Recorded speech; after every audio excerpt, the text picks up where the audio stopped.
오늘 본문은 욥이 친구 엘리바스에게 대답하는 대신 하나님을 찾는 내용을 다루고 있습니다.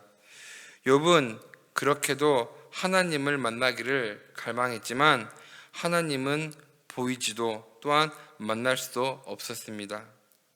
그는 그런 하나님에 대하여 지금 독백을 하고 있는 것입니다.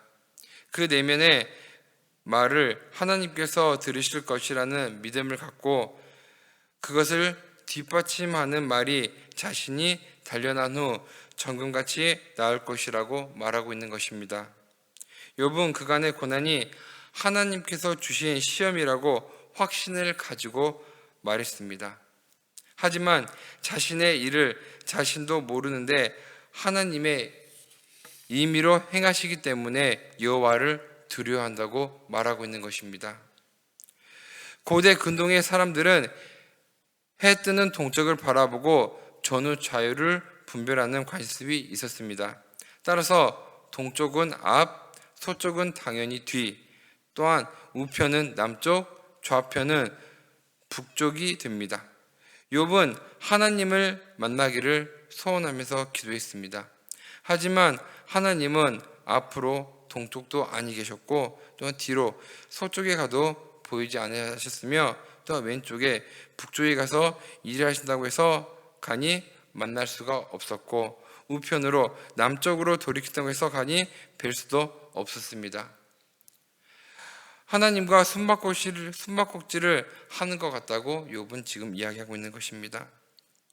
숨어 계시는 하나님,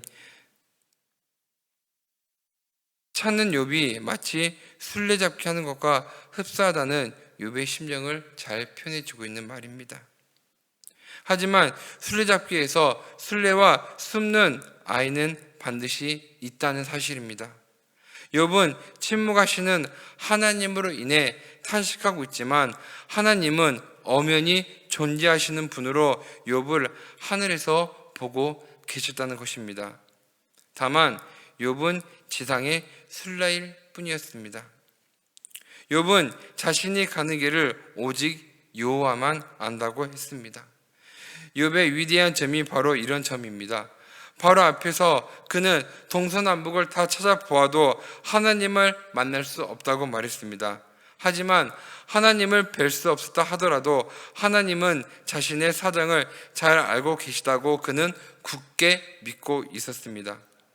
그 어려운 고통 속에서도 하나님의 주권을 거부하지 않고 그 분의 섭리를 받아들이며 그는 순종하고 있다는 것입니다.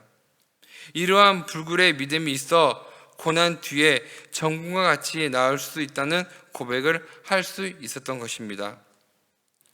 그가 나를 단련하신 후에 내가 순금같이 되어 나으리라.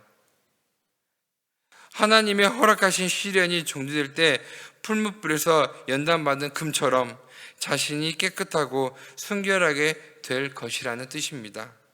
이것은 자신이 죄가 없음을 확신하는 말로 그의 의로움이 절정에 이른 표현이기도 합니다.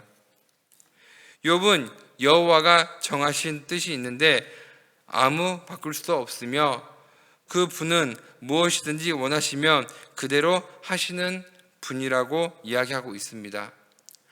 하나님의 뜻을 정하면 아무도 그것을 변개할 수 없고 그 계획을 그대로 진행된다는 말로 자신이 비록 징계를 받고 있다 하더라도 하나님의 선하신 계획이 있다면 장차 그것대로 비록 징계를 받고 있어도 그것대로 될 것이라는 소망이 있다는 것입니다. 여기서 이런 일이란 욥에게 일어난 일처럼 이유 없는 고난이라고 볼 수도 없습니다. 즉 이런 일로 고통을 당하는 자가 욥뿐만 아니라 많은 사람에게도 임할 수 있다는 것입니다. 이러한 일은 하나님의 절대적인 선택과 계획 속에서 행해지는 것을 우리가 말하고 있는 것입니다. 의인이 고난받는 영원한 샘플이 바로 욥이 된 것입니다. 욥은 여호와 앞에서 떨며 그를 두려워한다고 이야기하고 있습니다. 세상과 사람에 관여치 않는 하나님의 절대 주권에 대한 경외심을 가질 뿐이라는 것입니다. 자신의 문제가 아무리 크다고 하더라도, 자신의 고난이 아무리 극심하더라도 크고 두려운 하나님 앞에 자신은 오직 떨 뿐이라는 것입니다. 여호와 앞에 사람은 한낱 피조물인 것입니다. 하나님께서는 사랑의 하나님이시면서도 동시에 공의의 하나님이시기도 합니다. 하나님은 용서하시는 하나님이시지만 동시에 징계하시는 하나님이시기도 합니다. 하나님은 행복과 행운을 주시기도 하지만 고난과 불행을 허락하시는 분이시기도 합니다. 하나님은 햇볕을 주시기도 하지만 비도 주시는 하나님이신 것입니다. 사람들이 실수하는 것은, 여전히 죄를 짓는 것은 하나님을 잘 몰라서입니다. 분명히 하나님은 양면을 갖고 있는데 한쪽 면만 보기 때문입니다. 좋은 것을 보기를 원하는 사람들의 이기심이 반쪽짜리 하나님을 만드는 것입니다. 우리는 그간 너무 사랑, 또한 은혜, 용서, 자비, 긍휼 등 우리는 그런 하나님만 우리가 보고 있었습니다. 하나님의 한쪽 성품만 치우친 결과 하나님은 무조건 용서하시는 하나님, 우리의 모든 죄를 용서하시는 하나님으로 우리가 만들어 버렸습니다. 무조건 용서하시는 하나님이시라면 심판도 징계도 없을 것입니다. 하지만 하나님은 심판하시는 하나님이시라는 걸 우리는 또한 알아야 합니다. 반드시 죄에 대하여 책임을 물으시는 하나님이십니다. 하나님은 징계, 형벌, 추궁, 죄책, 버리기도 취하시기도 하는 하나님인 것입니다.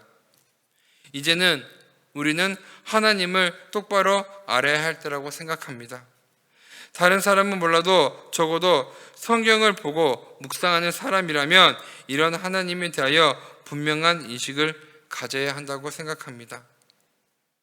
우리의 당면 문제는 하나님에 대한 두려움을 회복하는 것입니다. 그것은 우선 우리들의 경건을 위해, 더 나아가 장차 경건한 후손들을 위해서입니다. 하나님은 하나님이십니다. 반쪽짜리 하나님은 없습니다. 우리가 바라보고 믿는 하나님은 완전하신 하나님이십니다. 하나님은 불꽃 같은 눈동자로 우리를 감찰하시는 하나님이십니다. 우리는 지금 그분 앞에 우리는 서 있는 것입니다. 조금이라도 그 긴장을 느슨하게 하거나 제거하는 존재를 우리는 거부해야 합니다. 두려운 하나님, 오늘 우리가 외쳐야 될 하나님의 이름입니다. 하나님에 대한 경외심, 오늘부터 우리 가슴에 영원히 거할 마음이 됩니다.